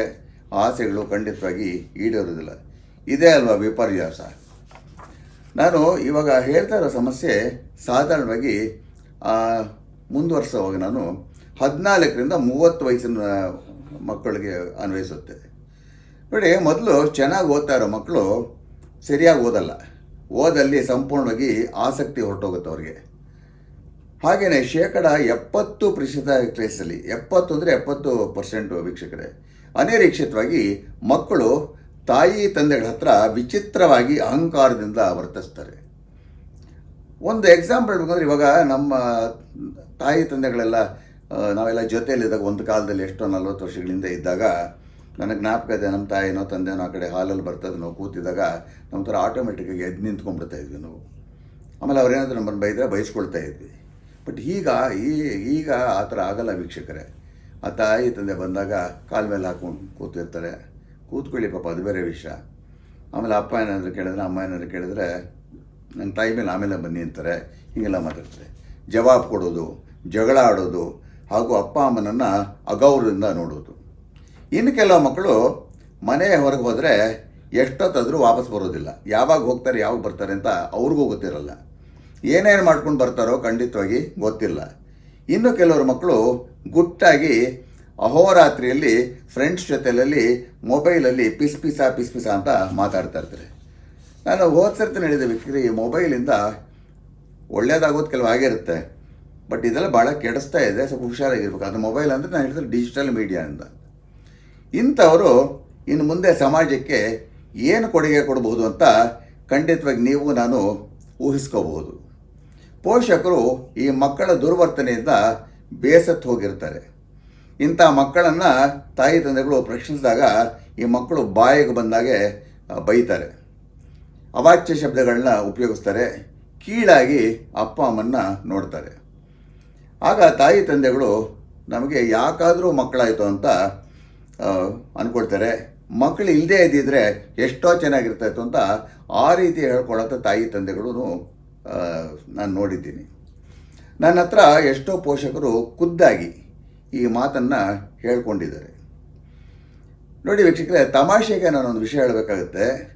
ತಾವೆಲ್ಲ ಯೋಗಿ ವೇಮನ್ ಅಂತ ಕೇಳಿರ್ಬೋದು. ಆಂಧ್ರ ಪ್ರದೇಶದಲ್ಲಿ ಅವರು ಯೋಗಿಗಳಾಗಿದ್ದರು ಒಂದು 300 ವರ್ಷಗಳಿಂದ. ಆವಾಗ ಅವ್ರಿಗೆ ಒಂದು 30 ವಯಸ್ಸಂತೆ. ಅವ್ರ ಶ್ರೀಮತಿ ಅವ್ರಿಗೆ ಒಂದು 25 ವಯಸ್ಸಿತ್ತಂತೆ. ಎಲ್ಲೋ ಚಿತ್ತೂರು ಮದನಪಲ್ಲಿಯಲ್ಲೆಲ್ಲ ಇದ್ರಂಥವರು. ಅವರು ಭಾಳ ದೈವಿಕ ಮನುಷ್ಯರು. ಅವ್ರಿಗೆ ಒಂದು ಶಕ್ತಿ ಇತ್ತು. ಯಾರಾದರೂ ದಂಪತಿಗಳು, ಮಕ್ಕಳಿಲ್ದಿರೋ ದಂಪತಿಗಳು ಅವ್ರ ಹತ್ರ ಹೋಗ್ಬಿಟ್ಟು ಅವ್ರಿಗೆ ನಮಸ್ಕಾರ ಮಾಡಿಬಿಟ್ರೆ, ಅವ್ರ ತಲೆ ಮೇಲೆ ಕೈ ಇಟ್ಟು ಆಶೀರ್ವಾದ ಮಾಡಿಬಿಟ್ರೆ ಅವ್ರಿಗೆ 1 ವರ್ಷದಲ್ಲಿ ಮಕ್ಕಳಾಗ್ಬಿಡೋದಂತೆ. ಅದು ಸ್ವಲ್ಪ ನಿಜ ಅಂತಲೇ ಅನಿಸುತ್ತೆ. ಆ ರೀತಿಯಲ್ಲಿ ಅವ್ರಿಗೇನೋ ಒಂಥರ ಪವರ್ ಇತ್ತು ಈ ರೀತಿಲಿ. ಆದರೆ ಅವ್ರಿಗೆ ಮಕ್ಕಳಿರಲಿಲ್ಲ. ಯಾಕೆ ಅಂತ ಗೊತ್ತಿಲ್ಲ, ಅವ್ರಿಗೆ ಮಕ್ಕಳಿರಲಿಲ್ಲ. ಸೊ ಈ ಮಕ್ಕಳು ಆಗಬೇಕು ಅಂತ ಜನಸಂದಣಿ ಭಾಳ ಜೋರಾಗಿರೋ ಆ ಕಾಲದಲ್ಲಿ ಅವ್ರ ಮನೆ ಮುಂದೆ ಕ್ಯೂ ಇರೋದು. ಸೊ ಅದರಲ್ಲಿ ಒಂದು ಸರ್ತಿ ಯಾರೋ ದಂಪತಿ ಬಂದಾಗ ಅವರೆಲ್ಲ ಒಬ್ಬರು ಹೇಳ್ತಾರಂತೆ ಇವ್ರ ಹೆಂಡತಿಗೆ, ನೋಡಿ ನಿಮ್ಮ ಯಜಮಾನರು ಆಶೀರ್ವಾದದಿಂದ ನಮಗೆಲ್ಲ ಮಕ್ಕಳಾಗತ್ತೆ, ಆದರೆ ನಿಮಗೆ ಮಕ್ಕಳಿಲ್ವಲ್ಲ, ಹೋಗಿ ಕೇಳಿ ಅಂತ ಹೇಳ್ತಾರಂತೆ. ಆವತ್ತಿಂದ ಅಮ್ಮ ಬಂದ್ಬಿಟ್ಟು ಅವರು ಯೋಗಿ ವೇಮನವ್ರ ಪತ್ನಿ ದಿನಾಲು ಬಂದು ಬೆಳಗ್ಗೆ ಸ್ವಲ್ಪ ಬಾಧಿಸೋದಂತೆ ಇವ್ರನ್ನ. ತೆಲುಗಿನವರು ಅವ್ರೇನು ಹೇಳೋರು ಅಂದರೆ, ಪಾಪಲು ಕಾವಲ ನನಗೆ ಪಾಪಲು ಕಾವಲ ಅಂತ, ಅಂದರೆ ಮಕ್ಕಳು ಬೇಕು ಅಂತ ಕೇಳಕ್ಕೆ ಶುರು ಮಾಡಿದ್ರಂತೆ. ಅವರು ದೈವಿಕವಾಗಿರೋಂಥ ಮನುಷ್ಯರು 10 ದಿನ ಸುಮ್ಮನೆ ಇದ್ರಂತೆ. 11ನೇ ದಿನ ನಡೆದಂತೆ ವೆರ್ಯದಾನ ಅಂದರೆ ಹುಚ್ಚಿ, ಪಾಪಲು ಒದ್ದು ಮಕ್ಕಳು ಬೇಡ, ಪಾಪಲು ಅಂಟಾರೋ ಗೋವಿಂದ వాళ్ళు ಪಾಪಲ ರೂಪಲು ಗೋವಿಂದ ಅಂತ ಹೇಳಿದ್ರಂತೆ. ಅಂದರೆ ಮಕ್ಕಳು ಅಂತ ಹೇಳ್ತಾರೆ, ಅವ್ರ ಮಕ್ಕಳು ಪಾಪದ ರೂಪಗಳು ಅಂತ ಅವ್ರು ಆ ಕಾಲದಲ್ಲಿ ಹೇಳ್ಕೊಂಡಿದ್ರಂತೆ, ಗೊತ್ತಿಲ್ಲ. ನಾನು ಇದು ಸುಮ್ಮನೆ ತಮಾಷೆಗೆ ಹೇಳ್ತಿದ್ದೀನಿ ವೀಕ್ಷಕರೇ. ನನ್ನ ಹತ್ರ ಎಷ್ಟೋ ಪೋಷಕರು ಈ ರೀತಿ ಅವರ ದುಃಖವನ್ನು ತೋಡ್ಕೊಳ್ತಾರೆ. ಅಫ್ಕೋರ್ಸ್ ಕೆಲ ಪೋಷಕರು ಬಹಳ ಅದೃಷ್ಟವಂತರು ಇರ್ತಾರೆ ಬಿಡಿ. ಇದು ಸ್ವಲ್ಪ ಅಪರೂಪಕ್ಕಿರುವಂಥದ್ದು. ಅಂದರೆ ಒಂದು 30% ಇರ್ಬೋದು ಅಂತ ಅನ್ಕೋಬೇಕು. ಒಳ್ಳೆಯ ಮಕ್ಕಳನ್ನು ಪಡೀತಾರೆ. ಇಂಥವರು ಮಕ್ಕಳು ಅಪ್ಪ ಅಮ್ಮನನ್ನು ದೇವರ ಥರ ನೋಡ್ಕೊಳ್ತಾರೆ. ಅದು ಖಂಡಿತವಾಗಿ ಬೇರೆ ವಿಷಯ. ಇದಕ್ಕೆ ಕಾರಣ ಏನು ಅಂತ ಹುಡುಕಿದಾಗ ಜಾತಕದಲ್ಲಿ ಯಾವ ಗ್ರಹ ದೋಷ ಹಾಗೂ ಯಾವ ವಾಸ್ತು ದೋಷಗಳಿಂದ ಈ ರೀತಿ ಆಗುತ್ತೆ ಅಂತ ತಕ್ಕ ಮಟ್ಟಿಗೆ ನಮಗೆ ಅರಿವಾಗುತ್ತೆ. ಮೊದಲನೇದಾಗಿ ತಾಯಿ ತಂದೆಗಳ ಜಾತಕ ತಗೊಳ್ಳೋಣ. ಎಲ್ಲ ಕಾಂಬಿನೇಷನ್ ಹೇಳೋಕ್ಕಾಗಲ್ಲ, ಸ್ವಲ್ಪ ಮಟ್ಟಿಗೆ ಹೇಳ್ತೀನಿ ನಾನು. ತಾಯಿ ಅಥವಾ ತಂದೆಯ ಜಾತಕದಲ್ಲಿ ಪಂಚಮ ಸ್ಥಾನಕ್ಕೆ ನಾವು ಪುತ್ರ ಸ್ಥಾನ ಅಥವಾ ಸಂತಾನ ಸ್ಥಾನ ಅಂತ ಹೇಳ್ತೀವಿ. ಪುತ್ರ ಸ್ಥಾನ ಅಂದರೆ ಬರೀ ಪುತ್ರ ಅಂತಲ್ಲ, ಪುತ್ರಿನೂ ಆಗುತ್ತೆ. ಅದರಲ್ಲಿ ಪಂಚಮದಲ್ಲಿ ರಾಹು ಅಥವಾ ಕೇತುಗಳಿದ್ರೆ ಸಾಧಾರಣವಾಗಿ, ಅಥವಾ ಪಂಚಮ ಸ್ಥಾನಾಧಿಪತಿ ರಾಹು ಅಥವಾ ಕೇತು ಜೊತೆ ಇದ್ದರೆ ಮಕ್ಕಳು ಈ ರೀತಿ ವರ್ತಿಸುವಂಥ ಸಾಧ್ಯತೆಗಳು ಇರುತ್ತೆ. ಹಾಗೆಯೇ ಗುರುಗೆ ಪುತ್ರಕಾರಕ ಅಂತ ಹೇಳ್ತೀವಿ, ಸಂತಾನಕಾರಕ ಅಂತ ಹೇಳ್ತೀವಿ. ಯಾವ ತಂದೆ ತಾಯಿಗಳ ಜಾತಕದಲ್ಲಿ ಗುರು ಮೇಲೆ ರಾಹು, ಕೇತು, ಕುಜ ಅಥವಾ ಶನಿಯ ಪ್ರಭಾವ ಭಾಳ ಜೋರಾಗಿರುತ್ತೋ ಇಂಥ ತಾಯಿ ತಂದೆಗಳಿಗೂ ಈ ಬಾಧೆ ಉಂಟಾಗುತ್ತೆ. ಇನ್ನು ಕೆಲವು ಕಾಂಬಿನೇಷನ್ ತೊಗೊಂಡಾಗ ಅಮಾವಾಸ್ಯೆ ದಿನ ಮಕ್ಕಳು ಹುಟ್ಟಿದರೆ ನೋಡಿ, ಅಮಾವಾಸ್ಯೆ ದಿನ ಮಕ್ಕಳು ಹುಟ್ಟಿದರೆ ಎಲ್ಲ ಕೆಟ್ಟದ್ದು ಅಂತ ಹೇಳೋಕ್ಕಲ್ಲ. ಭಾಳ ದೊಡ್ಡ ದೊಡ್ಡ ಸೈಂಟಿಸ್ಟ್ಗಳು, ಭಾಳ ದೊಡ್ಡ ದೊಡ್ಡ ನಿಜವಾಗ್ಲೂ ದೇವತಾ ಮನುಷ್ಯರು ಇವರೆಲ್ಲ ಅಮಾವಾಸ್ಯೆ ದಿನವೇ ಹುಟ್ಟಿರೋದು. ಅಮಾವಾಸ್ಯೆ ದಿನ ಮಕ್ಕಳು ಹುಟ್ಟಿದರೆ ಜನ್ಮ ರಾಶಿಯಲ್ಲಿ ಅಮಾವಾಸ್ಯೆ ದಿನ ಸೂರ್ಯಚಂದ್ರ ಒಂದೇ ರಾಶಿಯಲ್ಲಿರೋದು, ಬುಧಾನೂ ಇದ್ದರೆ, ಹಾಗೆಯೇ ಪಂಚಮಾಧಿಪತಿ ಅಥವಾ ಗುರು ಜೊತೆ ರಾಹು, ಕೇತು ಅಥವಾ ಕುಜ ಇದ್ದರೆ ಇಂಥ ಮಕ್ಕಳು ಈ ರೀತಿ ವರ್ತಿಸುವಂಥ ಸಾಧ್ಯತೆಗಳು ಹೆಚ್ಚಾಗಿರುತ್ತೆ. ಇನ್ನು ಸಾಧಾರಣವಾಗಿ ನಾನು ಕಂಡಂತೆ ಮಿಥುನ ರಾಶಿ ಅಥವಾ ಮಿಥುನ ಲಗ್ನದಲ್ಲಿ ಹುಟ್ಟಿರುವಂಥ ಮಕ್ಕಳ ಜಾತಕದಲ್ಲಿ ರಾಶಿಯಲ್ಲೇ ಕುಜ ಇದ್ದು ಹಾಗೆಯೇ ಬುಧ ವಕ್ರವಾಗಿ ಕುಜನ ಮನೆಯಲ್ಲಿ ಇದ್ದರೆ ಇಂಥವರು ಸ್ವಲ್ಪ ಅಹಂಕಾರದಿಂದ ವರ್ತಿಸ್ತಾರೆ. ಜನರಲಾಗಿ ನನ್ನ ಅನುಭವದಲ್ಲಿ ಈ ಕುಜನಿಗೂ ಬುಧನಿಗೂ ಒಂದು ಅವಿನಾಭಾವ ಸಂಬಂಧ ಇರುತ್ತೆ. ಯಾರಿಗಾದರೂ ಕುಜನಿಗೂ ಬುಧನಿಗೂ ಅತಿ ಹತ್ತಿರವಾಗಿರೋಂಥ ಸಂಬಂಧ ಇದ್ದರೆ ಅವ್ರ ಸ್ವಲ್ಪ ಈಗೋ ಜಾಸ್ತಿ ಇರುತ್ತೆ. ನಾನು ನಂದು ಇವಾಗ ಯಾರಾದರೂ ಅಡ್ವೈಸ್ ಕೊಟ್ಟಾಗ ನನಗೇನು ಹೇಳಕ್ಕೆ ಬರಬೇಡಿ, ನಿಮಗೇನು ಗೊತ್ತಿಲ್ಲ, ನೀವು ಹಳೆ ಕಾಲದವರು, ನಾವು ಹಿಂಗೆ ಹಂಗೆ ಅಂತ ಆ ಥರ ಇರುತ್ತೆ. ಯಾವುದೇ ಮಕ್ಕಳ ಜಾತಕದಲ್ಲಿ ಬುಧನಿಗೂ ಕುಜನಿಗೂ ಅಶುಭ ಸಂಬಂಧ ಇದ್ದರೆ, ಅಶುಭ ಅಂದರೆ ಬುಧನ ಮೇಲೆ ಕುಜನ ಅಷ್ಟಮ ದೃಷ್ಟಿ ಆ ರೀತಿಯಲ್ಲಿ, ಅಥವಾ ಅಪೋಸಿಷನ್ ಆಸ್ಪೆಕ್ಟ್ ಅಂತೀವಿ, 7th ಹೌಸ್ 7th ಹೌಸು, ಇಂಥ ಮಕ್ಕಳು ಸ್ವಲ್ಪ ದರ್ಪದಿಂದ ಇರ್ತಾರೆ. ಅವರು ಇಂಥವ್ರಿಗೆ ಪದೇ ಪದೇ ದೈಹಿಕವಾಗಿ ಮಾನಸಿಕವಾಗಿ ಪಿತ್ತ ನೆತ್ತಿಗೆ ಇರುತ್ತೆ. ಬುಧನ ರಾಶಿಗಳಲ್ಲಿ ಕುಜ ಇದ್ದರೆ ಅಥವಾ ಕುಜನ ರಾಶಿಯಲ್ಲಿ ಬುಧ ಇದ್ದರೆ ಸಾಧಾರಣವಾಗಿ ಇವರಿಗೆ ಸಿಕ್ಕಾಪಟ್ಟೆ ಮೈಗ್ರೇನ್ ಹೆಡ್ಡೇಕ್ ಬರುತ್ತೆ ಕೆಲವು ಕೇಸಸ್ಸಲ್ಲಿ. ಯಾಕೆ ಬರುತ್ತೆ ಅಂದರೆ ಅವ್ರು ಸ್ಟ್ರೆಸ್ ಮಾಡ್ಕೊಳ್ಳೋದು ಜಾಸ್ತಿ, ಹಾಗೆಯೇ ಸ್ವಲ್ಪ ಮೈಲ್ಡಾಗಿ ನ್ಯೂರಾಲಜಿಕಲ್ ಇಶ್ಯೂಸ್, ನರ್ವ್ ವೀಕ್ನೆಸ್ ಇರುತ್ತೆ.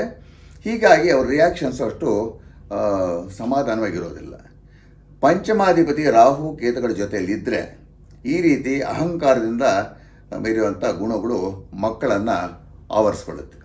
ಅಂದರೆ ವೀಕ್ಷಕರೇ, ಮಕ್ಕಳ ಜಾತಕದಲ್ಲಿ ಮೇಷ ಅಥವಾ ವೃಶ್ಚಿಕದಲ್ಲಿ ಬುಧ ಇದ್ದರೆ ಸಾಧಾರಣವಾಗಿ, ಅಥವಾ ಮಿಥುನ ಅಥವಾ ಕನ್ಯಾದಲ್ಲಿ ಕುಜ ಇದ್ದರೆ, ಅಂದರೆ ಬುಧನ ಮನೆಯಲ್ಲಿ ಕುಜ ಇರೋದು, ಕುಜನ ಮನೇಲಿ ಬುಧ ಇರೋದು, ಇದು ಸ್ವಲ್ಪ ಪರಿವರ್ತನ ಯೋಗ ಅಂತೀವಿ, ಅಶುಭ ಪರಿವರ್ತನ ಯೋಗ ಅಂತ.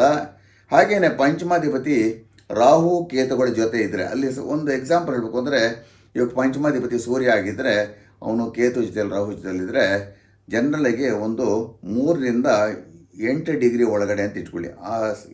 ಇದ್ರೆ ಯಾವ ಜಾತಕದಲ್ಲಿ ಬುಧ ಹಾಗೂ ಕುಜನಿಗೂ ಯಾವುದೇ ರೀತಿಯ ಸಂಬಂಧ ಇದ್ದರೂ ಇಂಥ ಮಕ್ಕಳ ವರ್ತನೆ ದುರ್ವರ್ತನೆಗೆ ತಿರುಗುವಂಥ ಸಾಧ್ಯತೆ ಇರುತ್ತೆ. ಹಾಗೆಯೇ ವೃಶ್ಚಿಕದಲ್ಲಿ ಮನಸ್ಕಾರಕ ಚಂದ್ರ ಜ್ಯೇಷ್ಠ ನಕ್ಷತ್ರದಲ್ಲಿದ್ದು ಜೊತೆಯಲ್ಲಿ ಕುಜ ಹಾಗೂ ರಾಹು ಅಥವಾ ಕೇತು ಇದ್ದರೆ ಮಕ್ಕಳು ಪೋಷಕರ ಮೇಲೆ ಜೋರು ಹಾಗೂ ಜಬರ್ದಸ್ತು ಮಾಡ್ತಾ ಇರ್ತಾರೆ. ಈ ರೀತಿ ಇದ್ದಾಗ ಸಾಧಾರಣವಾಗಿ ಸ್ವಲ್ಪ ಶೀಸೋಫ್ರೀನಿಕ್ ಕಂಡೀಷನ್ ಅಂತ ಹೇಳ್ತೀವಿ. ಪೋಷಕರ ಮೇಲೆ ಹಲ್ಲೆ ಮಾಡೋಕ್ಕೂ ಸಿದ್ಧ ಇರ್ತಾರೆ ಇಂಥ ಮಕ್ಕಳು.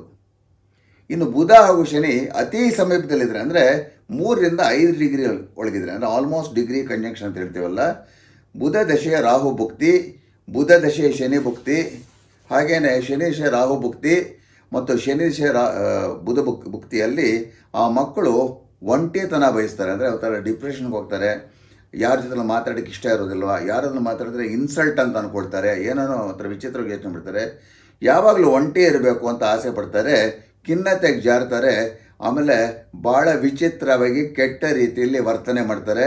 ಮತ್ತು ಜನರಲ್ಲಾಗಿ ಏನಾಗುತ್ತೆ ಅಂದರೆ ಸ್ವಲ್ಪ ದುರಭ್ಯಾಸಗಳು ಅವ್ರಿಗೆ ಶುರು ಆಗಬಹುದು. ಜಲತತ್ವ ರಾಶಿಗಳಲ್ಲಿ ಅಂದರೆ ಮೀನ, ಕಟಕ ಹಾಗೂ ವೃಶ್ಚಿಕದಲ್ಲಿ ಬುಧನ ಹಾಗೂ ಶನಿಯ ಸಮೀಪದ ಮಿಲನ ಇದ್ರೆ, ಅಂದರೆ ಆವಾಗಲೇ 3 to 8 ಡಿಗ್ರೀಸು, ಇಂಥ ಮಕ್ಕಳಿಗೆ ಕೆಟ್ಟ ದಶಾಭುಕ್ತಿಗಳಲ್ಲಿ ದುಶ್ಚಟಗಳು ಉಂಟಾಗುವಂಥ ಸಾಧ್ಯತೆ ಇರ್ತದೆ. ಇಲ್ಲಿ ನಾನೊಂದು ವಿಷಯ ಹೇಳಕ್ಕೆ ಇಷ್ಟಪಡ್ತೀನಿ ವೀಕ್ಷಕರೇ. ಈ ಕುಂಡ್ಲಿ ಅಂತ ನಾವು ಹಾಕಿದಾಗ ನಾನು ಯಾವಾಗಲೂ ಇದನ್ನು ಹೇಳ್ತಾ ಇರ್ತೀನಿ, ನಮ್ಮ ಪೂಜ್ಯ ತಂದೆಯವರು ಅದಕ್ಕೊಂದು ಮೆಥಡ್ ಕಂಡುಹಿಡಿದಿದ್ರು. ಅದನ್ನು ಅಯನಾಂಶ ಅಂತ ಒಂದು ಫ್ಯಾಕ್ಟರ್ ತೊಗೊಳ್ತೀವಿ ನಾವು. ಸಾಧಾರಣವಾಗಿ ಈ ಉತ್ತರ ಭಾರತದಲ್ಲೆಲ್ಲ ಏನು ಮಾಡ್ತಾರೆ ಅಂದರೆ ಲಹರಿ ಅಯನಾಂಶ ಅಂತ ತೊಗೊಳ್ತಾರೆ, ಅದಕ್ಕೆ ಚಿತ್ರಪಕ್ಷ ಅಯನಾಂಶ ಅಂತೀವಿ. ಬಟ್ ನಾನು 47 ವರ್ಷಗಳಿಂದ ನಾನು ಲೆಕ್ಕಾಚಾರ ಇಟ್ಕೊಂಡದ್ದು ಡಾಕ್ಟರ್ ರಾಮನ್ ಅಯನಾಂಶ ಅಂತ. ಅದು ಸ್ವಲ್ಪ ಒಂಚೂರು ವೇರಿಯೇಷನ್ ಬರುತ್ತೆ. ಸೊ ಆ ಪ್ರಕಾರ ನೀವು ಕುಂಡ್ಲಿ ಹಾಕಿದರೆ ದಶಾಭುಕ್ತಿಗಳು ಬೇರೆ ಆಗುತ್ತೆ. ನಮ್ಮ ಪೂಜ್ಯ ತಂದೆಯ ಸಿಸ್ಟಮ್ ಪ್ರಕಾರ ಹಾಕಿದರೆ ದಶಾಭುಕ್ತಿಗಳು ವೇರಿ ಆಗುತ್ತೆ. ಬಟ್ ಈ ಸಿಸ್ಟಮು 100% ಆ್ಯಕ್ಯುರೇಟ್ ಅಂತ ನಾನು ಖಡಾಖಂಡಿತವಾಗಿ ಘೋಷಿಸೋದಕ್ಕೆ ನಾನು ಹಿಂಜರಿಯೋದಿಲ್ಲ. ಯಾಕಂದರೆ ನಾನು ಮೋರ್ ದೆನ್ 5-6 ಸಾವಿರ ಕುಂಡ್ಲಿಗಳು ಕೈಯಲ್ಲಿ ಹಾಕ್ತವನು ಒಂದು ಕಾಲದಲ್ಲಿ. ಆಗ ಕಂಪ್ಯೂಟರ್ ಇಲ್ಲ, ಕ್ಯಾಲ್ಕುಲೇಟರ್ ಇಲ್ಲ, ಕ್ಲಾರ್ಕ್ಸ್ ಟೇಬಲ್ಸ್ ಆಗ ಲಾಗರಿಥಮ್ಸ್ ಇಟ್ಕೊಂಡು ಮಾಡ್ತಾ ಇದ್ದು. ಅದರಲ್ಲೂ ಸಬ್ ಡಿವಿಷನ್ಸ್ ಅಷ್ಟಕವರ್ಗ, ವರ್ಷಫಲ, ಜೈಮಿನಿ ಇದು ಎಲ್ಲನೂ ನಾನು ಸುಮಾರು ಪ್ರಪಂಚದ್ದು ಬೇರೆ ಬೇರೆ ಟೈಮ್ ಝೋನ್ಸ್ಗೆ ಕುಂಡ್ಲಿಗಳು ಹಾಕಿರೋನು. ಸೊ ಇದನ್ನು ನಾನು ಖಡಾಖಂಡಿತವಾಗಿ ನಾನು ಇದೇ ಮೋಸ್ಟ್ ಆ್ಯಕ್ಯುರೇಟ್ ಅಂತ ಹೇಳ್ತೀನಿ. ನಾನು ಹೇಳಿದ್ದು ನಮ್ಮ ಪೂಜ್ಯ ತಂದೆಯವರ ಐನಾಂಶದ ಪ್ರಕಾರ ಕುಂಡ್ಲಿಗಳು ಹಾಕಿದಾಗ ಅದರ ಮೇಲಿರುವಂಥ ದಶಾಭುಕ್ತಿಗಳು. ಸೊ ಈ ರೀತಿ ಇದ್ದಾಗ ಏನಾಗುತ್ತೆ ಅಂದರೆ, ನಾವೆಲ್ಲ ಜಲತತ್ವ ರಾಶಿಗಳಲ್ಲಿ ಮೀನ, ಕಟಕ ಅಥವಾ ವೃಶ್ಚಿಕದಲ್ಲಿ ಬುಧನ ಹಾಗೂ ಶನಿಯ ಸಮೀಪದ ಮಿಲನ ಇದ್ದರೆ, ಇದ್ರ ಜೊತೆಗೆ ಇನ್ನೊಂದೇನಾಗಬಹುದು ಅಂದರೆ ಧೂಮ್ರಪಾನ, ಕುಡಿತ, ಇನ್ನೂ ಏನೇನೋ ಇಂಥ ಕೆಟ್ಟ ಅಭ್ಯಾಸಗಳು ಆವರಿಸ್ಕೊಳ್ಬೋದು. ನಂದು ಒಂದು ಮನವಿ ಇದೆ ವೀಕ್ಷಕರೇ. ಸರ್ಕಾರ ಧೂಮ್ರಪಾನ ಹಾಗೂ ಮದ್ಯಪಾನಕ್ಕೆ ಸಂಬಂಧಪಟ್ಟ ಹಾಗೆ ಕಠಿಣ ಕಾನೂನು ಹಾಗೂ ಕ್ರಮಗಳನ್ನು ಜಾರಿಗೆ ತಂದರೆ ಎಲ್ರಿಗೂ ಬಹಳ ಒಳ್ಳೆಯದು ಅಂತ ನನಗನ್ಸುತ್ತೆ. ಸಡಿಲ ಬಿಟ್ಟರೆ ಯಾವ ಯುವ ಪೀಳಿಗೆಗೆ ಭವಿಷ್ಯ ಇರೋದಿಲ್ಲ ಅಂತ ನನ್ನ ಅಭಿಪ್ರಾಯ. ವಿದ್ಯಾಸಂಸ್ಥೆಗಳಲ್ಲಿ ಕೂಡ ಈ ರೀತಿ ಸ್ಟ್ರಿಕ್ಟ್ ರೂಲ್ಸು ಜಾರಿಗೆ ಬಂದರೆ ವಿದ್ಯಾರ್ಥಿಗಳ ಯೋಗಕ್ಷೇಮಕ್ಕೂ ಬಹಳ ಒಳ್ಳೆಯದು ವೀಕ್ಷಕರೇ. ಇಂಥ ಮಕ್ಕಳು ಮನೆ ಮಂದಿ ಜೊತೆ ಸರಿಯಾಗಿ ಮಾತಾಡೋದಿಲ್ಲ, ಬಹಳ ಕಡಿಮೆ ಮಾತಾಡ್ತಾರೆ, ಒಂಟಿತನ ಬಯಸ್ತಾರೆ, ಸರಿಯಾಗಿ ಊಟ ಮಾಡೋದಿಲ್ಲ, ಹಾಗೂ ಸ್ನೇಹಿತರ ಜೊತೆಲಿ ಮಾತ್ರ ಭಾಳ ಒಳ್ಳೆಯವ್ರ ಥರ ವರ್ತಿಸ್ಕೊಳ್ತಾರೆ ಅವರು.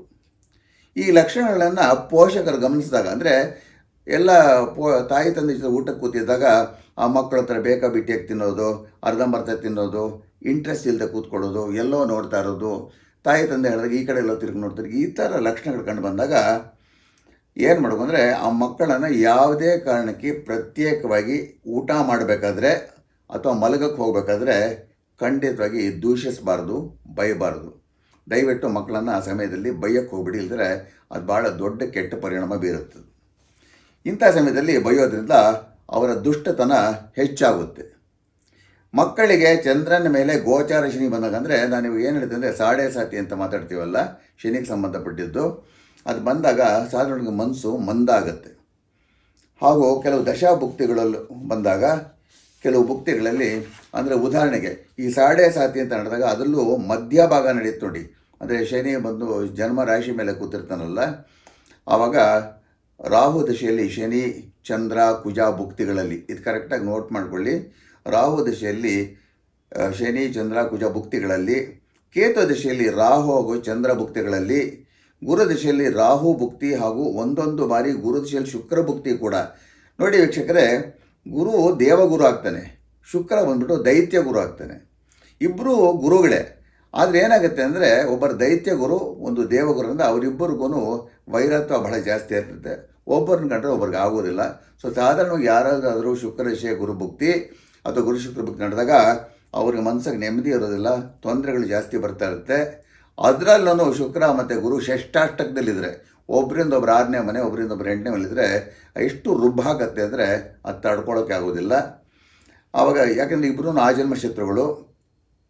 ಆಮೇಲೆ ಅದರಲ್ಲೂ ಶುಕ್ರ ಏನಾದರೂ ರಾಹು ಅಥವಾ ಕೇತುಗಳ ಸಂಪರ್ಕದಲ್ಲಿದ್ದರೆ, ಅಥವಾ ರಾಹು ಅಥವಾ ಕೇತು ನಕ್ಷತ್ರಗಳಲ್ಲಿದ್ದರೆ, ಶನಿ ಹಾಗೂ ರಾಹು ಕೇತುಗಳ ಗೋಚಾರ ಕೆಟ್ಟರೆ, ಈ ಗ್ರಹ ಸ್ಥಿತಿಗಳಿದ್ದರೆ ಕೆಟ್ಟ ಪರಿಣಾಮಗಳು ದುಪ್ಪಟ್ಟಾಗುತ್ತೆ. ಇನ್ನು ಮಕ್ಕಳ ಜಾತಕದಲ್ಲಿ ಚಂದ್ರ ದಶೆಯಲ್ಲಿ ಶನಿಯ ಸಾಡೆ ಸಾತಿ ನಡೀತಾ ಇದ್ದರೆ, ಸಾಡೆ ಸಾತಿ ನಡೆದಾಗಲೇ ಅವಾಗ ಚಂದ್ರ ದಶೆ ಅಂತ ನಡೀತಾ ಇದ್ದರೆ ಅದು 1:3 ಟೈಮ್ಸು ಕೆಟ್ಟದ್ದು. ಆ ಟೈಮಲ್ಲಿ ಬೈ ಚಾನ್ಸ್ ಇವರಿಗೆ ರಾಹು ಭುಕ್ತಿ, ಕೇತು ಭುಕ್ತಿ ಹಾಗೂ ಶನಿ ಭುಕ್ತಿಗಳು ನಡೀತಿದ್ರೆ, ರಾಹು ಕೇತು ಶನಿ ಯಾವುದೇ ಸ್ಥಾನದಲ್ಲಿದ್ರೂ ಸಾಧಾರಣವಾಗಿ ಚಂದ್ರ ದಶೆಯಲ್ಲಿ ಅಥವಾ ಶನಿ ದಿಶೆಯಲ್ಲಿ ರಾಹು ದಿಶೆಯಲ್ಲಿ ಕೇತು ದಿಶೆಯಲ್ಲಿ ಚಂದ್ರ ಭುಕ್ತಿ ನಡೆದರೆ ಅವ್ರು ಯಾವುದೇ ಸ್ಥಾನದಲ್ಲಿದ್ರೂ ಟೆಂಪ್ರರಿಗೆ ಒಂಥರ ಡಿಪ್ರೆಷನ್ ಬಂದುಬಿಡುತ್ತೆ ಅವರಿಗೆ. ಇದು ಯಾಕೆ ಅಂತ ಗೊತ್ತಿಲ್ಲ, ಬಟ್ ಮೋಸ್ಟ್ ಕೇಸಸ್ ಆ ರೀತಿಯಾಗುತ್ತೆ. ಮಕ್ಕಳ ವರ್ತನೆ ವಿಚಿತ್ರವಾಗಿರುತ್ತೆ. ಇದಕ್ಕೆ ಪರಿಹಾರ ಇಲ್ವಾ ಅಂತ ಕೆಲವರು ಪ್ರಶ್ನೆ ಇದೆ ವೀಕ್ಷಕರೇ. ಎಲ್ಲದಕ್ಕೂ ಪರಿಹಾರ ಇದೆ ಅಂತ ನಾನು ಹೇಳಿಬಿಟ್ರೆ ಅದು ತಪ್ಪಾಗತ್ತೆ ವೀಕ್ಷಕರೇ. ನೋಡಿ, ಕಲಿಯುಗದಲ್ಲಿ ಸ್ವಲ್ಪ ದೇವರ ಕನ್ಸೆಷನ್ ಕೊಡ್ತಾನಂತೆ. ಹೆಚ್ಚು ಕಮ್ಮಿ ಸುಮಾರು ದೋಷಗಳಿಗೆ ಪರಿಹಾರಗಳು ಅಂತ ಇರುತ್ತೆ, ಸಿಂಪಲಾಗಿ ಮಾಡ್ಕೊಳ್ಳೋಂಥ ಪರಿಹಾರಗಳು ಅಂತ ಇರುತ್ತೆ. ಅದು ಎಲ್ಲದಕ್ಕೂ 100% ಸರಿ ಮಾಡಿಬಿಡ್ತೀವಿ ಅಂತ ಹೇಳಿದ್ರೆ 100% ಪ್ರಪಂಚದಲ್ಲಿ ಯಾವುದೇ ಕ್ಷೇತ್ರದಲ್ಲಿ ಯಾರೂ ಏನೂ ಹೇಳೋಕ್ಕಾಗಲ್ಲ. ಅದು ಬರೀ ಬ್ರಹ್ಮನಿಗಾಗುವಂಥದ್ದು. ಕರ್ಮಗಳು ಬಹಳ ಕೆಟ್ಟಿದ್ರೆ ಸ್ವಲ್ಪ ಕಷ್ಟ ಆಗುತ್ತೆ. ಆದರೆ ಕೆಲವು ಪರಿಹಾರಗಳು ಮಾಡೋದ್ರಿಂದ ಸ್ವಲ್ಪ ಮಟ್ಟಿಗಾದರೂ ಮುಕ್ತಿ ಸಿಗುತ್ತೆ. ನಾನು ಆವಾಗಲೇ ಹೇಳಿದಂಗೆ ಕಲಿಯುಗದಲ್ಲಿ ಬ್ರಹ್ಮ ಸ್ವಲ್ಪ ಕನ್ಸೆಷನ್ ಕೊಡ್ತಾನಂತೆ. ಆದರೆ ಪೋಷಕರಿಗೆ ಒಂದು ಮಾತು, ನಿಮ್ಮ ಮಕ್ಕಳ ಮೇಲೆ ಪ್ರೀತಿ ಖಂಡಿತವಾಗಿ ಇಟ್ಕೊಳ್ಳಿ, ಆದರೆ ದಯವಿಟ್ಟು ವ್ಯಾಮೋಹ ಇಟ್ಕೋಬೇಡಿ. ಕೆಲವು ಪೋಷಕರು ಕೂಡ ಭಾಳ ಸ್ವಾರ್ಥಿಗಳಿರ್ತಾರೆ. ತಾಯಿ ತಂದೆಗಳದ್ದು ಒಂದು ಮಿಸ್ಟೇಕ್ ಇರುತ್ತೆ ವೀಕ್ಷಕರೇ, ಡಿಕ್ಟೇಟರ್ಸ್ ಥರ ಇರ್ತಾರೆ. ಎಲ್ಲದಕ್ಕೂ ಮಕ್ಕಳಿಗೆ ಸಿಕ್ಕಾಪಟ್ಟೆ ರೂಲ್ಸ್ ಮಾಡಿಬಿಡ್ತಾರೆ. ಇದು ಬಹಳ ದೊಡ್ಡ ತಪ್ಪಿದು. ಪೋಷಕರಿಗೆ ವಯಸ್ಸಾಗ್ತಾ ಸ್ವಲ್ಪ ವೈರಾಗ್ಯ, ಧ್ಯಾನ, ಅವರ ಆರೋಗ್ಯದ ಮೇಲೆ ಹೆಚ್ಚಿನ ಕಾಳಜಿ, ಸ್ವಲ್ಪ ತತ್ವಶಾಸ್ತ್ರದ ಬಗ್ಗೆ ಅರಿವು. ತತ್ವಶಾಸ್ತ್ರ ಅಂದರೆ ಸ್ವಲ್ಪ ಫಿಲಾಸಾಫಿಕಲ್ ಔಟ್ಲುಕ್ ಇಟ್ಕೋಬೇಕಾಗತ್ತೆ. ಹಾಗೆಯೇ ನಿಮ್ಮ ಕೆಲವು ಅಭಿಪ್ರಾಯಗಳನ್ನು ದಯವಿಟ್ಟು ಮಕ್ಕಳ ಮೇಲೆ ಹೇರಬೇಡಿ ವೀಕ್ಷಕರೇ. ಒಂದು ಉದಾಹರಣೆ ಕೊಡ್ತೀನಿ. ಉದಾಹರಣೆಗೆ ತಂದೆ ಅಥವಾ ತಾಯಿಗೆ ಮಗ ಅಥವಾ ಮಗಳು ಮೆಡಿಕಲ್ ಕೋರ್ಸ್ ಓದಬೇಕು ಅಂತ ಭಾಳ ಆಸೆ ಇರುತ್ತೆ. ನಾನು ಭಾಳ ಕೇಸಸ್ ನಾನು ನೋಡಿದ್ದೀನಿ. ಅವರೇ ಹೇಳ್ತಾರೆ, ಸರ್ ನಮ್ಮ ಮನೆಯಲ್ಲಿ ನಮ್ಮ ಬ್ರದರ್ಸ್ ಮಕ್ಕಳೆಲ್ಲ, ನಮ್ಮ ದೊಡ್ಡಪ್ಪ ಚಿಕ್ಕಪ್ಪನ ಮಕ್ಕಳು ಎಲ್ಲರೂ ಮೆಡಿಕಲ್ ಓದಿದ್ದಾರೆ, ಬೇರೆ ಬೇರೆ ಬ್ರಾಂಚಸಲ್ಲಿದ್ದಾರೆ. ಮೆಡಿಸಿನ್ ಅಂದರೆ MBBS, ಪ್ಯೂರ್ಲಿ MBBS ಅಂತ. ಅದಕ್ಕೆ ನನ್ನ ಮಗ ಅಥವಾ ಮಗಳು ಅದೇನೇ ಓದಬೇಕು ಅಂತ ನಮಗೆ ಆಸೆ ಇದೆ. ನಾನು ಡಾಕ್ಟ್ರು, ನನ್ನ ಹೆಂಡ್ತಿನೂ ಡಾಕ್ಟ್ರು, ಸೊ ನನ್ನ ಮಗ ಅದೇ ಓದಬೇಕು ಅಂತ ಆಸೆ ಇದೆ. ಆದರೆ ಇಂಟ್ರೆಸ್ಟ್ ತೋರಿಸ್ತಾ ಇಲ್ಲ, ಈ ಮಗು ಇಂಟ್ರೆಸ್ಟ್ ತೋರಿಸ್ತಾ ಇಲ್ಲ, ನಮಗೆ ಭಾಳ ಬೇಸರ ಆಗಿಬಿಟ್ಟಿದೆ, ನಮಗೆ ಭಾಳ ದುಃಖ ಆಗ್ತಾ ಇದೆ ಅಂತಾರೆ. ಇದು ಮೂರ್ಖತನದ ಪರಮಾವಧಿ ಅಂತ ಹೇಳಕ್ಕೆ ಇಷ್ಟಪಡ್ತೀನಿ. ಆಮೇಲೆ ಭಾಳ ಇಂಪಾರ್ಟೆಂಟ್ ಅಂದರೆ ಮನೆಯಲ್ಲಿ ಇದೇ ಥರ ಮಾಡ್ತಾಯಿದ್ರೆ ಅಶಾಂತಿ ಉಂಟಾಗುತ್ತೆ. ಆಮೇಲೆ ಆ ಮಗನೋ ಮಗಳು ಏನು ಮಾಡ್ತಾರೆ ಅಂದರೆ ಅಪ್ಪ ಅಮ್ಮನ ಬಲವಂತಕ್ಕೆ ಅಂತ ಸೇರಿಕೊಳ್ತಾರೆ ಮೆಡಿಕಲ್ ಕೋರ್ಸ್ಗೆ. 1 ವರ್ಷಕ್ಕೆ 2 ವರ್ಷ ತಿರುಗಿ ಟುಸ್ಸಾಗ್ಬಿಟ್ಟು ಬಿಟ್ಬಿಟ್ಟು ಆಮೇಲೆ ಈ ಕಡೆ ಏನೂ ಇಲ್ಲ ಆ ಕಡೆ ಇಲ್ಲ ಅಂತ ಆಗಿಬಿಡುತ್ತೆ. ಎಷ್ಟೋ ಪೋಷಕರು ಅವರ ಮಕ್ಕಳ ಮೇಲೆ ಈ ರೀತಿ ಒತ್ತಡಗಳನ್ನ ಹೇರಿ ಆ ಮಕ್ಕಳು ಬಹಳ ಕೇಸಸಲ್ಲಿ ದಾರಿ ತಪ್ಪಿದ್ದಾರೆ ವೀಕ್ಷಕರೇ. ನಮ್ಮ ಮಕ್ಕಳು ಏನೇ ಓದಲಿ, ಎಲ್ಲೇ ಇರಲಿ, ಅವರು ಆರೋಗ್ಯವಾಗಿ ಸಂತೋಷದಿಂದ ಇದ್ದರೆ ಸಾಕು ಅಂತ ಪೋಷಕರು ಮನಸ್ಸಲ್ಲಿ ಇಟ್ಕೋಬೇಕು. ಅದೇ ಭಾಳ ಮುಖ್ಯ ಇರೋದು. ಬರೀ ಸಿಕ್ಕಾಪಟ್ಟೆ ಲಕ್ಷ ಸಂಪಾದನೆ ಮಾಡಬೇಕು, ಅವರು ದೊಡ್ಡ ಡಾಕ್ಟರ್ ಆಗಬೇಕು, ಇಂಟರ್ನ್ಯಾಷನಲ್ ಡಾಕ್ಟರ್ ಆಗಿಬಿಡ್ಬೇಕು ನಿಗೆಲ್ಲ ಅಂತಾರೆ ನೋಡಿ, ಅದು ಭಾಳ ದೊಡ್ಡ ತಪ್ಪು ವೀಕ್ಷಕರೇ.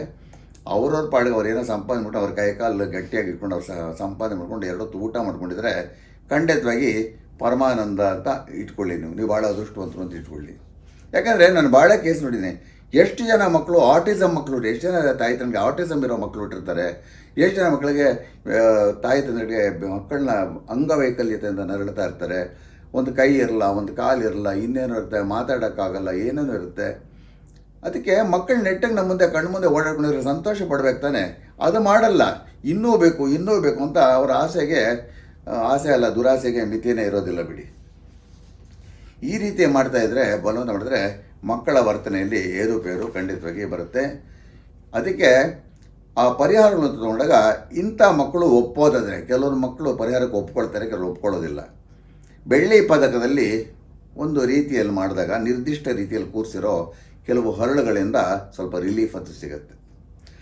ಆದರೆ ಎಲ್ಲವನ್ನು ಸಾಮಾನ್ಯಕರಿಸೋಕ್ಕಾಗೋದಿಲ್ಲ, ಅಂದರೆ ಜನರಲೈಸ್ ಆಗಿ ಹೇಳೋಕ್ಕಾಗೋದಿಲ್ಲ. ಯಾವುದೇ ನಾವು ರೆಮಿಡಿ ಮಕ್ಕಳ ಸಜೆಸ್ಟ್ ಮಾಡಬೇಕಾದ್ರೂ ಅವ್ರ ಜಾತಕ ನೋಡಬೇಕು, ಸ್ಟಡಿ ಮಾಡಬೇಕು, ಆಮೇಲೆ ಹೇಳಬೇಕು. ನಾನು ಹೇಳೋದು ಇದೊಂದು ಒಂದು ಸಿಂಪಲ್ಲಾಗಿ ಆಗಬಹುದು ಅಂತ ಹೇಳಿದ್ದೀನಿ, ಟ್ರೈ ಮಾಡ್ಬೋದು ಅಂತ. ಆದರೆ ಅವರವ್ರ ಜಾತಕಗಳ ಅಧ್ಯಯನ ಮಾಡಿದರೆ ಮಾತ್ರ ಯಾರು ಏನು ಯಾವ ರೀತಿ ಧರಿಸ್ಕೊಂಡ್ರೆ ಒಳ್ಳೆಯದು ಅಂತ ಅವಾಗ ತಿಳ್ಕೊಬೋದು. ಅಫ್ಕೋರ್ಸ್ ಏನೇ ಪರಿಹಾರ ಸೂಚಿಸಬೇಕಾದ್ರೂ ಜಾತಕ ತೋರಿಸ್ಕೋಬೇಕು.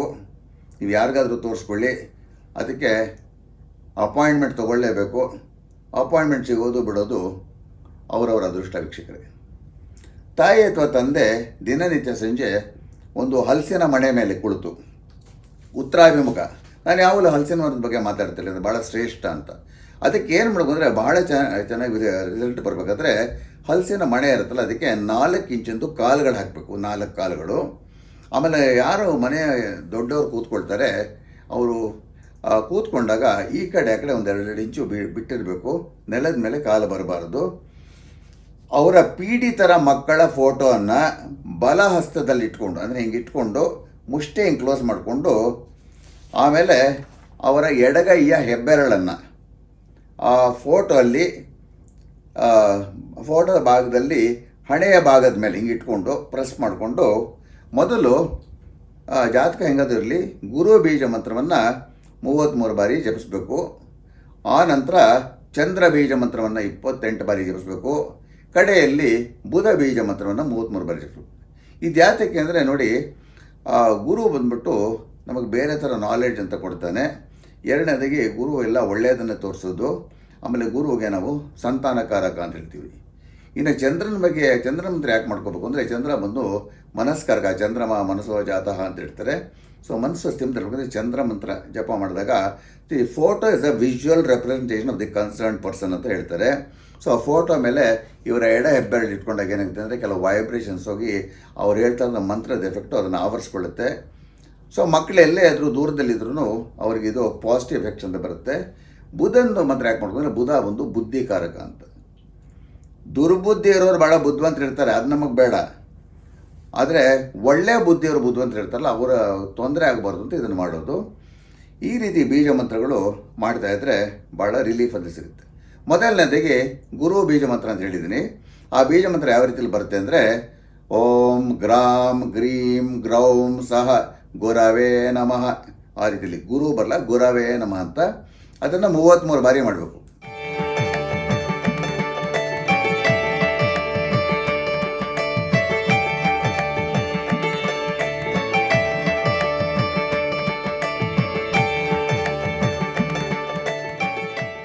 ಇದಕ್ಕೇನು ಜಾಸ್ತಿ ಸಮಯ ಆಗೋದಿಲ್ಲ ವೀಕ್ಷಕರೇ. ಅದಾದಮೇಲೆ ಚಂದ್ರ ಬೀಜ ಮಂತ್ರ ಓಂ ಶ್ರಾಂ ಶ್ರೀಂ ಶ್ರೌಂ ಸಹ ಚಂದ್ರಾಯ ನಮಃ. ಇದನ್ನು 28 ಬಾರಿ ಮಾಡಬೇಕಾಗತ್ತೆ.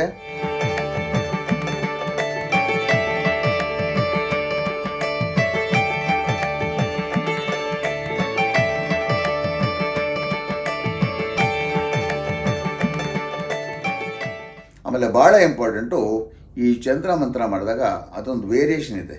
ಇವಾಗ ನಾನು ಹೇಳಿದ್ದು ಓಂ ಶ್ರಾಂ ಶ್ರೀಂ ಶ್ರೌಂ ಸಹ ಚಂದ್ರಾಯ ನಮಃ. ವೇರಿಯೇಷನ್ ಅಂದರೆ ಓಂ ಶ್ರಾಂ ಶ್ರೀಂ ಶ್ರೌಂ ಚಂದ್ರಮಸೇ ನಮಃ ಅಂತ ಅದನ್ನು ಮಾಡ್ಕೋಬೋದು. ಇದು 28 ಬಾರಿ ಮಾಡ್ಕೋಬೇಕು.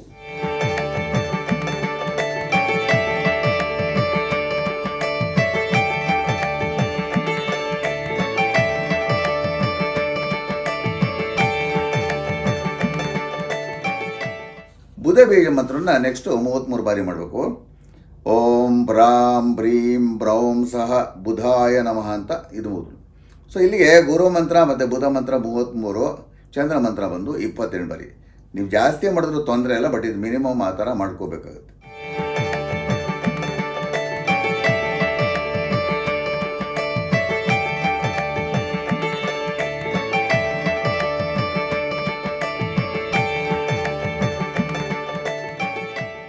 ಇನ್ನು ಈ ಮಕ್ಕಳು ಬೈ ಚಾನ್ಸು ಜಪ ಮಾಡೋಕ್ಕೆ ಸಿದ್ಧರಿದ್ದರೆ, ಒಂದು ಸರ್ತಿ ಕೆಲವರು ಕೇಳ್ತಾರೆ, ತಾಯ್ತದೆ ಮತ್ತು ಕೇಳ್ತಾರೆ, ಒಂದು ಸರ್ತಿ ಅವರು ಸ್ವಲ್ಪ ಕೆಟ್ಟೋಗಿದ್ರು ಕೇಳ್ತಾರೆ, ಅವರು ಸಹ ಈ 3 ಮಂತ್ರಗಳ ಜಪ ಉತ್ತರಾಭಿಮುಖ ಮಾಡಿದರೆ ಬಹಳ ಒಳ್ಳೆಯದು. ಅವ್ರ ಕೈಯಲ್ಲಿ ಯಾವುದೇ ಫೋಟೋ ಗಿಟೋ ಇಟ್ಕೊಳ್ಳೋಂಥ ಅವಶ್ಯಕತೆ ಇಲ್ಲ. ಇನ್ನು ವಾಸ್ತು ಪರಿಣಾಮಗಳು ಕೂಡ ಇರುತ್ತೆ ವೀಕ್ಷಕರೇ.